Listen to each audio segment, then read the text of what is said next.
Okay, so a couple of months back, I was in a debate, and while I was in this debate, the person who I was debating made the argument that because academians have voted to take the country in a certain direction, then this is the correct direction in which to take the country in. Now, quite clearly, this is an argument from authority, and that's a logical fallacy, so it's sort of moot. But I did come up with a sort of an argument to sort of counter that, and that was that academians seem to be so marinated in cognitive dissonance that they go to a point where a certain percentage of them, I would state, are mentally ill. And you will state something, and it will go through a machine function in their heads. And it's sort of like a Warner Brothers cartoon where there's plates smashing, there's gears grinding, there's a toy monkey smashing some cymbals. And what you've stated has gone through this function, and once it's come out of this function, it's no longer what you've said. And it's sort of like the Jordan Peterson interview where the interviewer is just basically saying, well, basically you're saying this. Let me just get this straight. You're saying that we should organise our societies along the lines of the lobsters?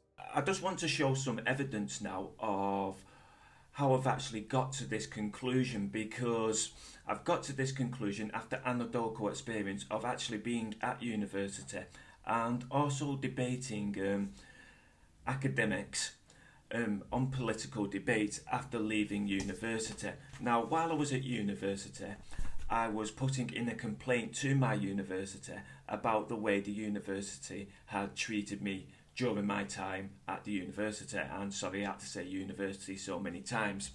And this is just one example of a epistologically compromised statement which the university gave out. And I'm going to read it out now, and it comes from a complaints letter which was dated the 1st of February 2013. I have examined what support was available to you as a dyslexic student during your studies.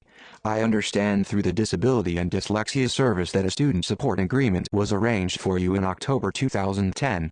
You were granted extra time in examinations, and information was provided to you regarding relevant software and opportunities for one-to-one study skills support. You were also given information about how to obtain support through a disabled support allowance.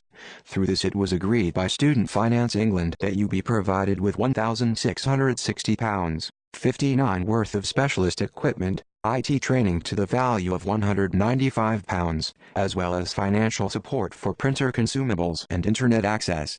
It is clear to me, therefore, that you received a great deal of support.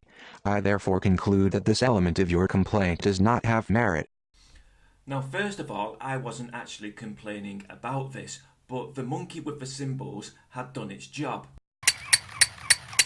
And second of all, I received that computer equipment before I even stepped foot in the university, as it was organised by the University of Manchester up here in the north of England and not in London, which my university was based in, and actually presented them with this receipt, which I will read out now.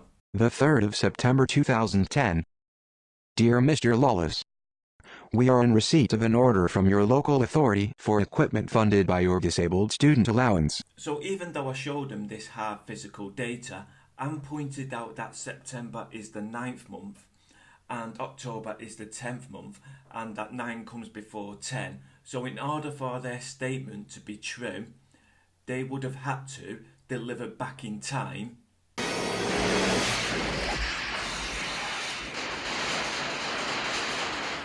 And even when I showed them this hard physical data and actually showed that in order for what they were saying was true to be true, they would have to have gone back in time, they still didn't believe what they was being presented with and still went with their hypothesis, because they would not explore this avenue that maybe they was possibly wrong.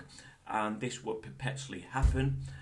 Whenever they got presented with some evidence that went counter to their relative version of reality, they would just look at each other, then they would look at me and just say, "You're being very confusing." And that was sort of their catchphrase to sort of protect their mental safe space.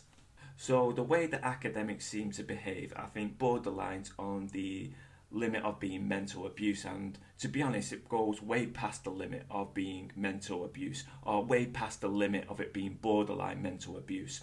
I think if you was in a relationship and you was dealing with these sort of tactics, you would definitely class it as mental abuse. And this is the way that academics seem to behave. They seem to have this sort of tunnel thinking, and they can never explore other avenues. And because of that, I never take the argument from authority serious that just because academics are educated and they voted to take the country in a certain direction, then that's the correct direction to take the country in.